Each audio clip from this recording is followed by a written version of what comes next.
Jadi kalau final itu kita nggak bicara soal teknis melulu tuh, pressing di atas tuh. Itu sepak bola modern, pressing di atas. Kalau Italia dulu nunggu. Inggris itu memang sepak bola Inggris nggak senang adu penalti.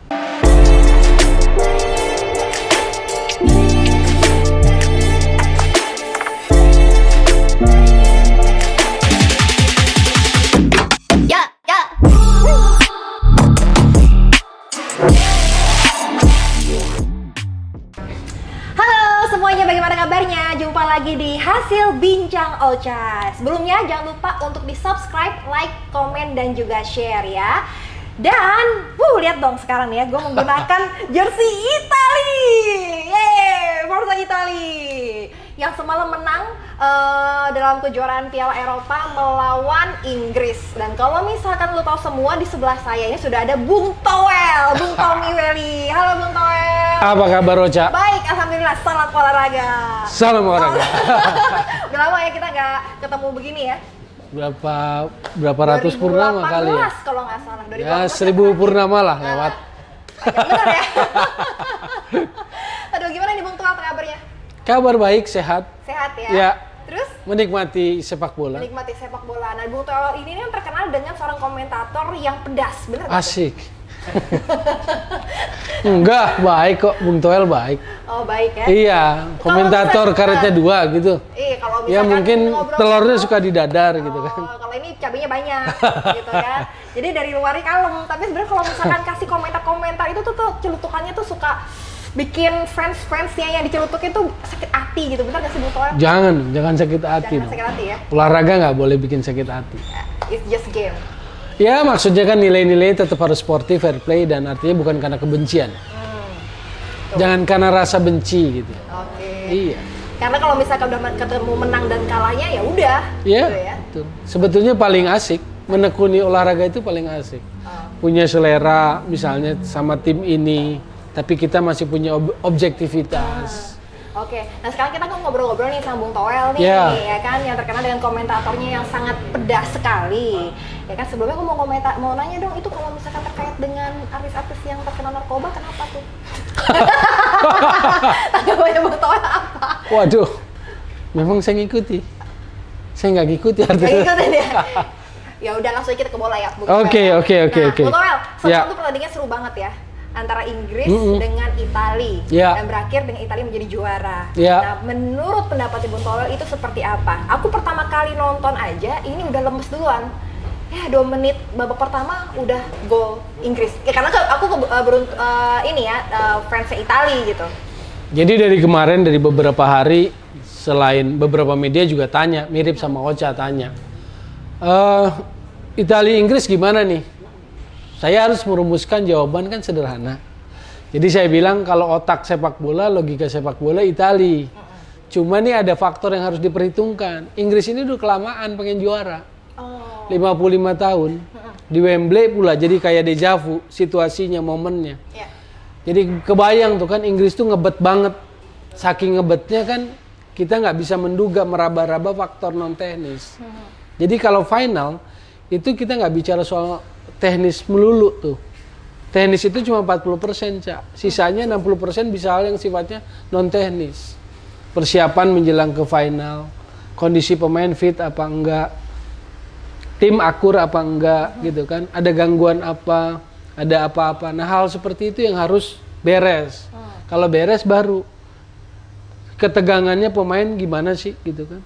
Kan nggak boleh juga nggak tegang. Jadi pelatih itu harus bikin relax, semangat, happy, dan tegang itu seimbang. Supaya pas final, gitu loh.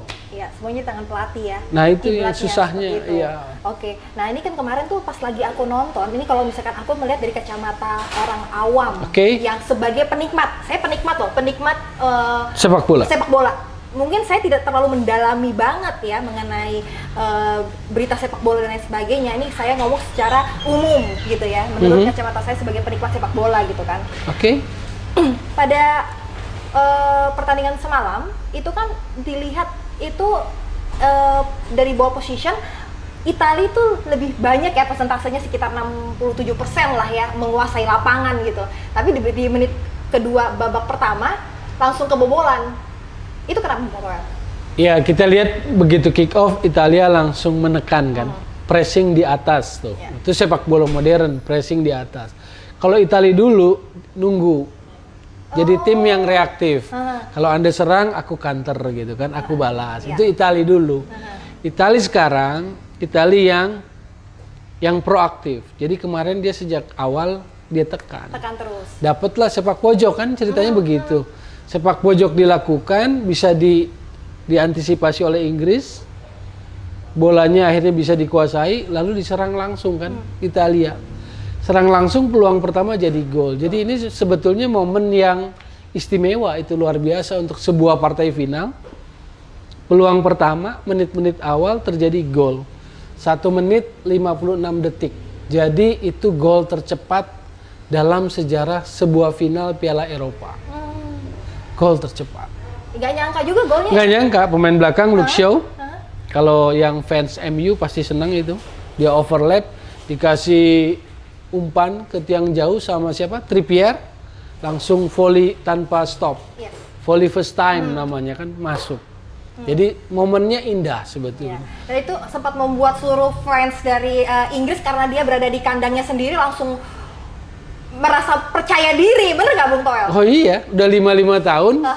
Nggak pernah juara, ke final aja nggak pernah, di Wembley pula, di rumahnya sendiri, didukung penontonnya sendiri, kan udah kebayang-bayang itu trofi pasti udah menari-nari tuh di depan mata kan, apalagi startnya bagus, jadi pasti di situ ada boosting kepercayaan diri Inggris ya, itu momen itu. Mungkin nggak? Nggak, overconfidence nggak, cuman menurut saya kalau bahasa ininya, gagal memaksimalkan momen itu. Maksudnya kalau mau bunuh sekalian, setelah itu bunuh sekalian gitu loh. Ini bahasa tarkamnya ya. Bunuh jangan dianggap sekasar itu. Maksudnya kalau mau habisi Italia, habisi di situ. Cuma babak pertama itu akhirnya skor tetap bertahan, Italianya recover. Italianya bisa recover. Padahal 15 menit awal saya pikir Italianya agak panik tuh, kebobolan begitu cepat. Iya.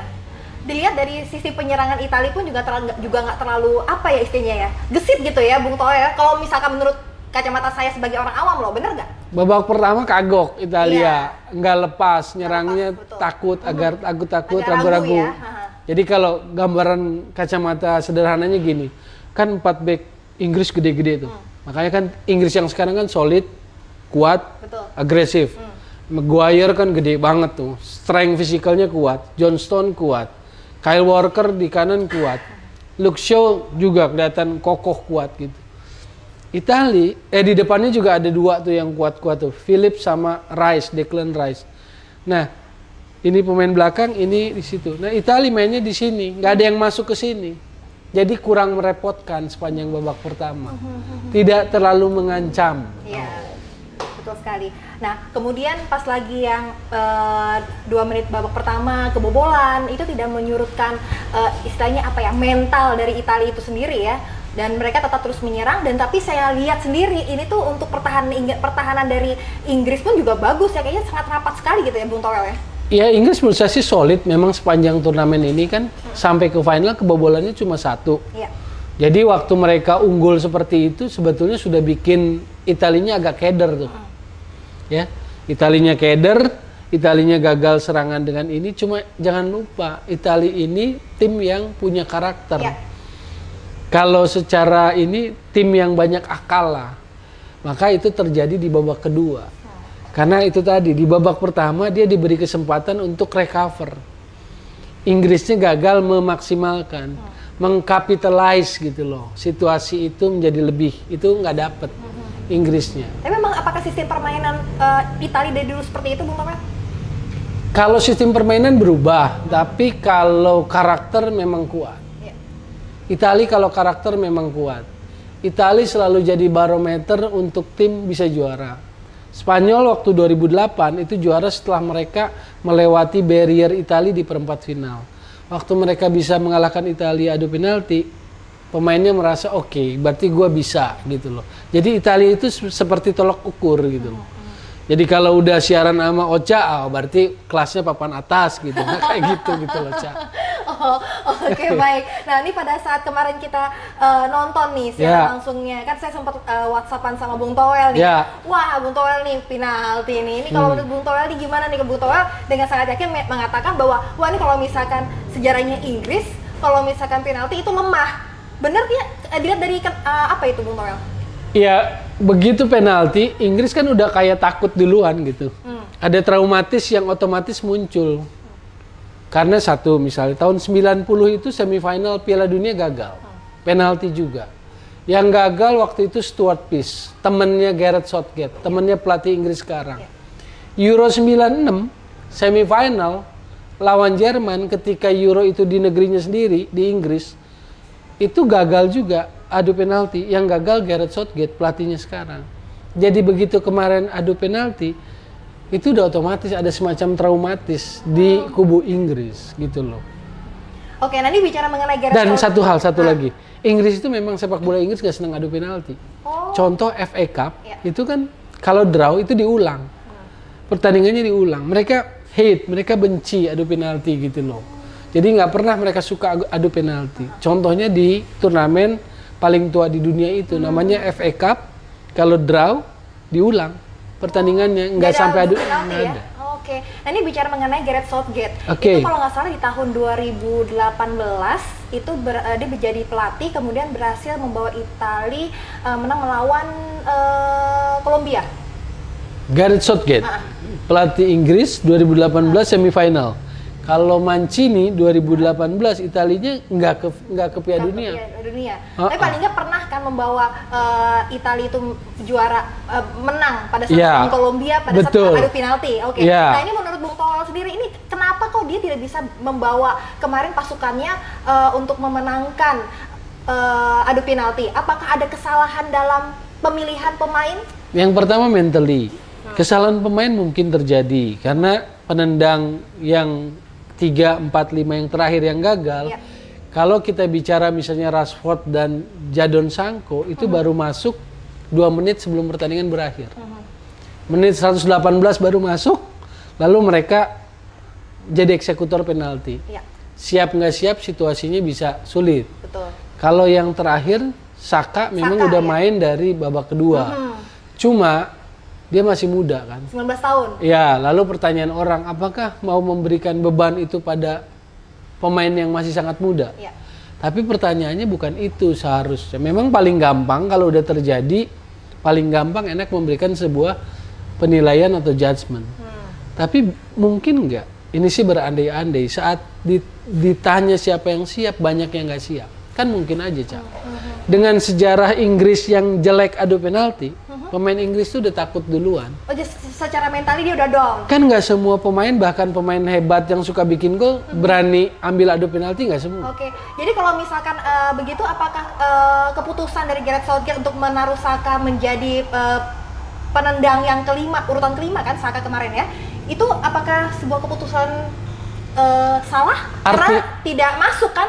Jadi kalimat yang benar mendingan gini, itu adalah keputusan yang Gareth Southgate tahu situasinya kenapa.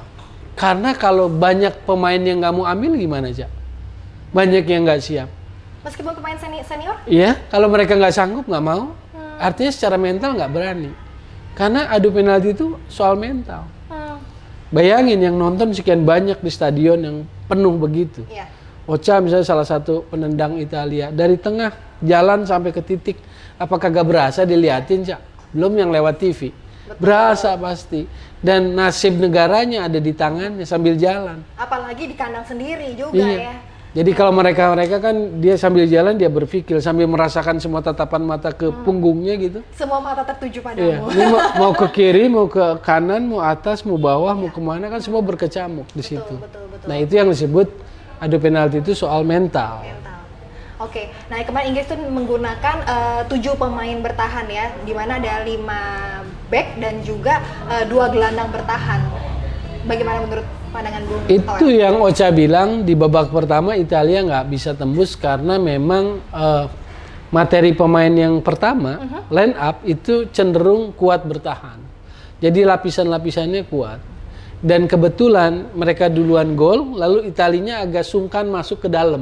Iya, agak susah ya. Agak sungkan ya, nggak masuk ke tengah gitu. Akhirnya aman.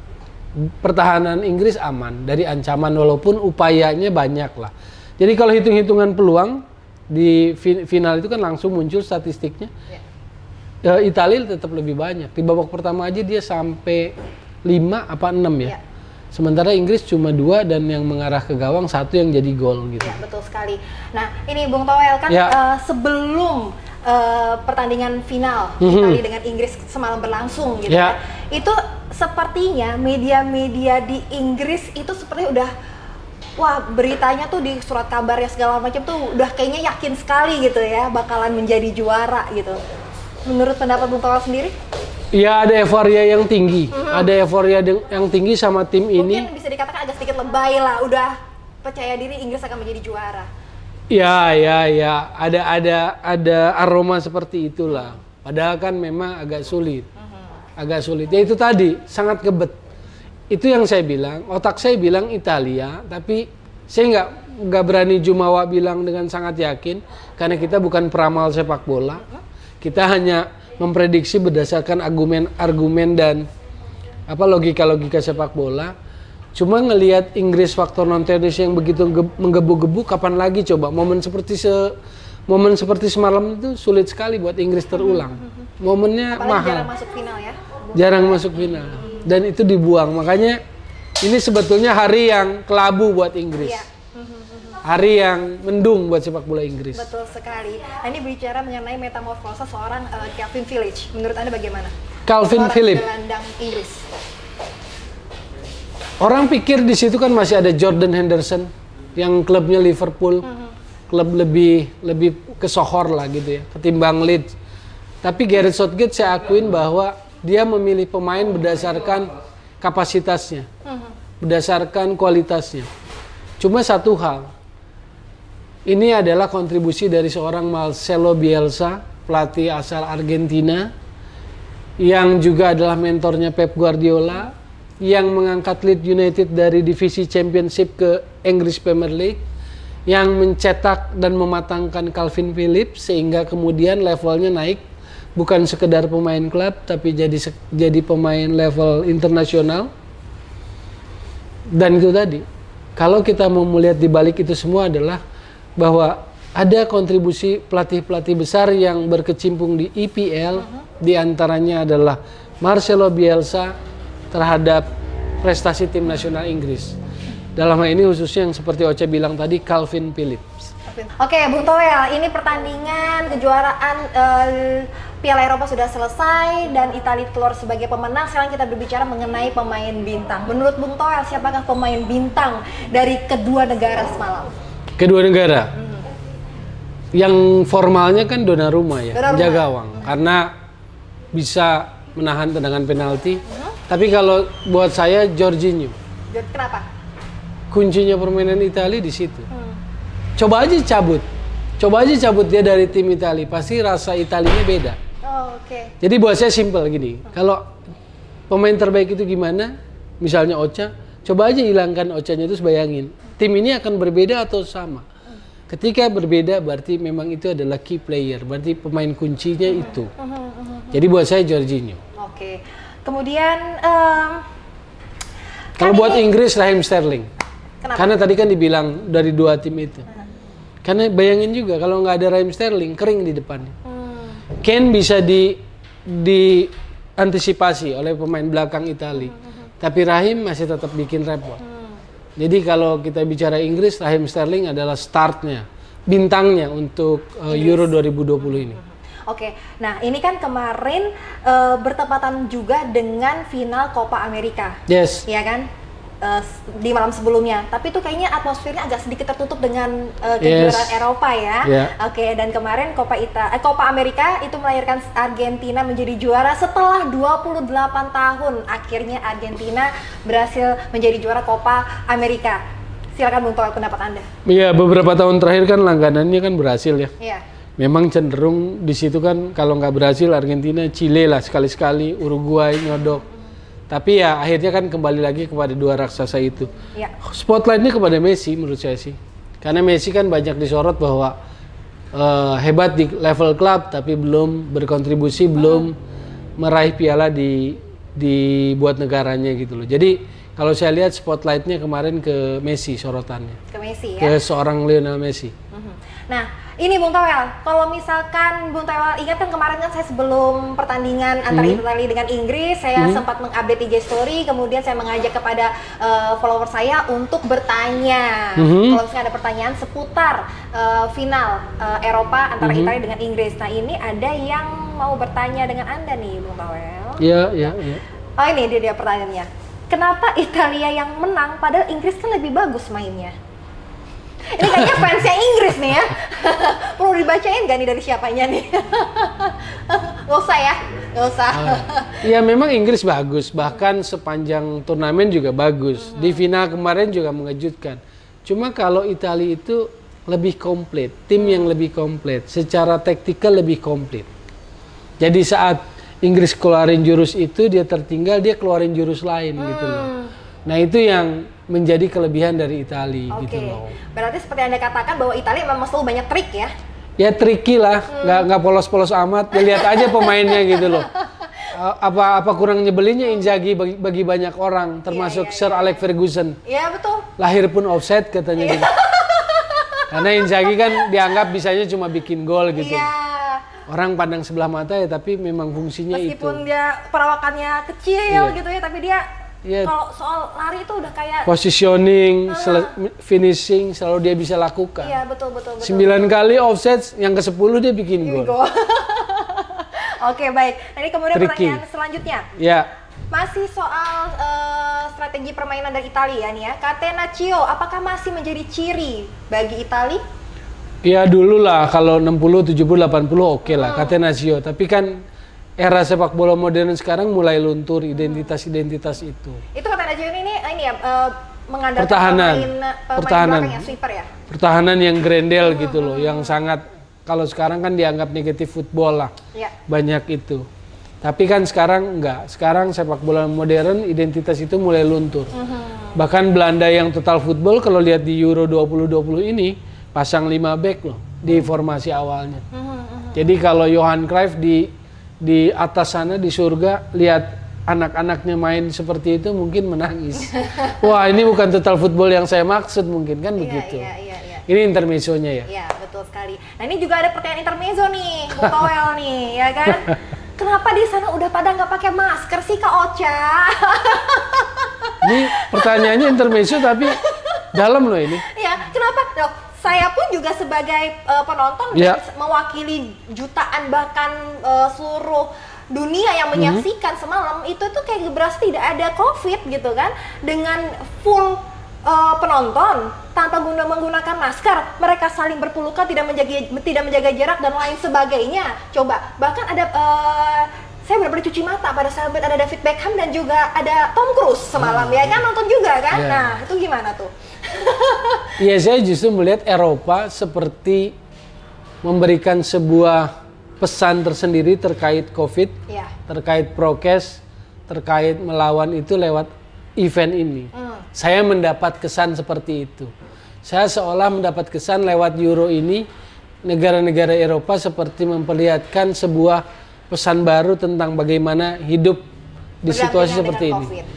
Karena mungkin ya saya pikir ini kalau pertanyaannya lebih besar nih ya, dalam pandangan WHO juga mungkin udah mulai nggak didengar kali sekarang. Karismanya ya. Iya. Eropa buat saya itu resisten itu. Bahkan waktu Argentina juara, sepak bola memang adaptasi diatur kan untuk selebrasi dibatasi segala macam. Kalau udah juara, siapa yang bisa nahan selebrasi pemain? Iya. Peluk-pelukan terus. Kemudian semuanya ingin memegang trofi. Ya kan itu merupakan sebuah spontanitas manusia seperti itu kan ya. Iya. Jadi prokesnya di mana? Iya betul. Namanya lagi di euforia kemenangan seperti itu ya, Bung Toel, tidak bisa terhindarkan ya. At least beginilah kalau saya lihat jadinya dalam situasi yang pengap, mendung karena pandemi zaman pagebluk ini, kan bumi rasanya ada ventilasinya dikit lewat sepak bola kemarin gitu loh. Wah, itu disuruh di rumah pun kan masih ada yang ditonton. Iya, kalau sekarang disuruh di rumah terus, sudah habis. Kita mau hiburannya apa coba sekarang ya nggak? Ya, jadi buat saya itu ventilasi lah. Oke. Apa? Supaya nggak terlalu pengap udaranya gitu kan. Betul sekali. Nah, Bung Toel, tadi kita sudah berbincang-bincang mengenai sepak bola yang sesuai dengan profesi Anda selaku Ya. komentator dengan karet 2 alias pedas. Kirain karena suka makan di kaki 5. Oh, itu juga bikin kenyang itu. Tapi sekarang kayaknya pada tutup kayaknya ya, pedagang kaki 5 ya. Karetnya Oke, 2. nah sekarang kita mau ngulik sedikit mengenai seorang Bung Tommy Welly. Waduh.